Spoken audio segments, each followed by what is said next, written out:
प्यार दिल तोड़ता है लेकिन हमेशा नहीं। दोस्तों, हमेशा की तरह आज भी आरव और आरोही फेसबुक पर चैट कर रहे हैं। आरव और आरोही एक दूसरे से प्यार करते हैं।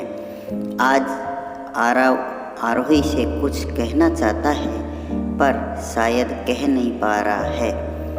आरोही: हाय आरव, मुझे तुमसे कुछ बात करनी है। आरोही: किस बारे में? आरव: कुछ इम्पोर्टेंट बात करनी है यार। आरोही: तो बोलो फिर। आरव: यार, मेरी कुछ समझ नहीं आ रहा है कि कैसे कहूँ, पर मुझे लगता है कि अब मैं अपनी रिलेशनशिप में ब्रेकअप चाहता हूँ। मैं अपनी फैमिली के साथ कहीं और शिफ्ट हो रहा हूँ और मुझे नहीं लगता कि हम अब अपना समय साथ बिता सकते हैं। सिर्फ स्कूल में साथ रहने से क्या होगा? मैं कोई लॉन्ग डिस्टेंस रिलेशन नहीं रखना चाहता। आरोही: आई एम सॉरी। आरोही ने आगे कुछ भी कहे बिना लॉग आउट कर दिया। आरव को आरोही से यह सब कहकर बहुत बुरा लग रहा था। वो भी आरोही से उतना ही प्यार करता था जितना आरोही उससे। उस पूरी रात वो ठीक से सो भी नहीं पाया और ना ही आरोही उस रात ठीक से सो पाई। शायद इसलिए ही आरोही अगले दिन स्कूल भी नहीं आई। अगले दिन भी आरोही स्कूल नहीं गई। वो देर तक सोती रही। जब वो फाइनली उठी तो उसने ब्रेकफास्ट नहीं खाया और ना ही स्कूल गई। उसने अपने किसी भी फ्रेंड के ना तो फ़ोन का जवाब दिया ना ही एसएमएस का। बहुत देर तक वो अपने बेड पे बैठी हुई सामने की दीवार को देखती रही। उसके दिमाग में वो सारे लम्हे घूम रहे थे जो उसने आरव के साथ बिताए थे। आखिर उसकी रुलाई छूट पड़ी और वो बहुत देर तक रोती रही। नेक्स्ट डे तो स्कूल गई और सीधा सबसे आगे वाली सीट पर बैठ गई, जबकि रोज़ वो आरव के साथ पीछे वाली सीट पर बैठा करती थी। आरव रोज़ की तरह अपनी पीछे वाली सीट पर ही बैठा था। दिन में कई बार दोनों की निगाहें मिली पर दोनों नज़र चुरा रहे थे। दोनों में कोई बात भी नहीं हुई। नेक्स्ट डे भी ऐसा ही हुआ। उसे अगले दिन भी और फिर कई दिनों तक यही सिलसिला चलता रहा। आरव अभी भी आरोही से प्यार करता था। उसके लिए भी एक एक दिन बिना आरोही से बात किए गुजरना मुश्किल हो रहा था। आखिर एक दिन उसने शाम को आरोही का नंबर डायल किया। जैसे ही आरोही ने फ़ोन उठाया, आरव ने कहा, आरोही, आई एम सॉरी। मैं तुम्हारे बिना नहीं रह सकता।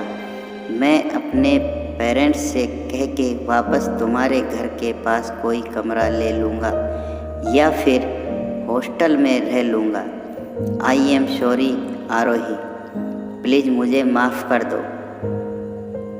आई लव यू। ये सुनते ही आरोही खुशी के मारे रो पड़ी। रोते रोते उसने कहा, मैं भी बहुत प्यार करती हूँ तुमसे आरव।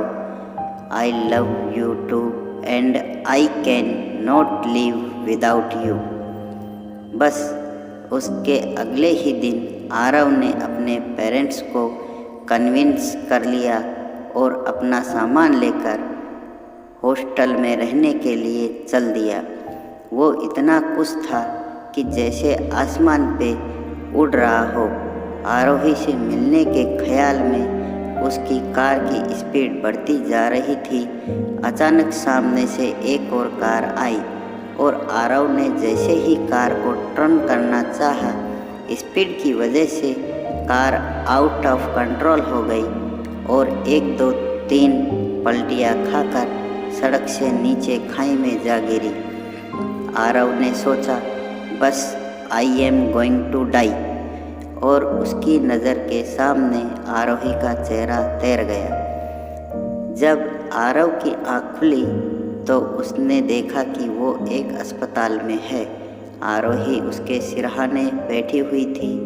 आरव को होश में आया देखकर आरोही के मुंह से निकला, आरव आई लव यू, तुम मुझे छोड़कर नहीं जा सकते। आरव ने धीरे से आरोही का हाथ पकड़ा और कहा कि मैं कहीं नहीं जा सकता तुम्हारे बिना।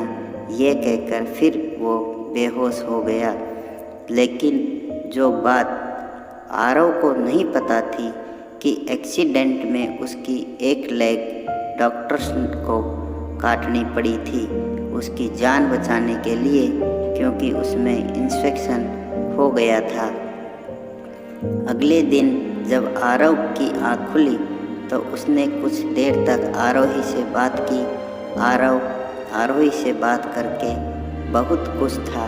तभी उसकी नज़र अपने पैरों की तरफ गई और उसकी चीख निकल गई। उसने देखा कि उसका एक पैर घुटने से नीचे कटा हुआ है। दर्द और दुख की वजह से वो फिर बेहोश हो गया। आरोही ने इस बीच उससे मिलने आना छोड़ दिया। आरव को बहुत दुख हुआ। उसे लगा कि शायद अब आरोही उससे प्यार नहीं करती, क्योंकि वो एक अपाहिज बन चुका था और आरोही अपनी बाकी ज़िंदगी एक अपाहिज के साथ नहीं गुजारना चाहती होगी। उसे दुख तो बहुत हुआ, लेकिन धीरे धीरे आरव अपने इस दुख और अपनी हालात को समझ गया और उसने अपने हालात से समझौता कर लिया। करीब 2 महीने बाद आरव अपने पेरेंट्स के साथ हॉस्पिटल से बाहर आया। उसके हाथों में बैसाखियाँ थी और वो बड़े धीरे धीरे कदमों से चलकर बाहर आया। बाहर आकर उसने जो देखा उससे उसकी आंखों से आंसुओं की बारिश बह निकली। सामने आरोही हाथ में फूलों का गुलदस्ता और एक कागज़ लिए खड़ी थी जिस पे लिखा था, आरव, अगर तुम मुझे अपनी ज़िंदगी में तुम्हारा सहारा बनने का मौका दो तो ये मेरी ज़िंदगी की सबसे बड़ी खुशी होगी। आरव के पेरेंट्स की आंखों में भी पानी भर आया। दोस्तों, ये स्टोरी बहुत रुला देने वाली है। धन्यवाद दोस्तों। स्टोरी पसंद आई हो तो लाइक, शेयर एंड सब्सक्राइब करना न भूलें। बहुत बहुत धन्यवाद।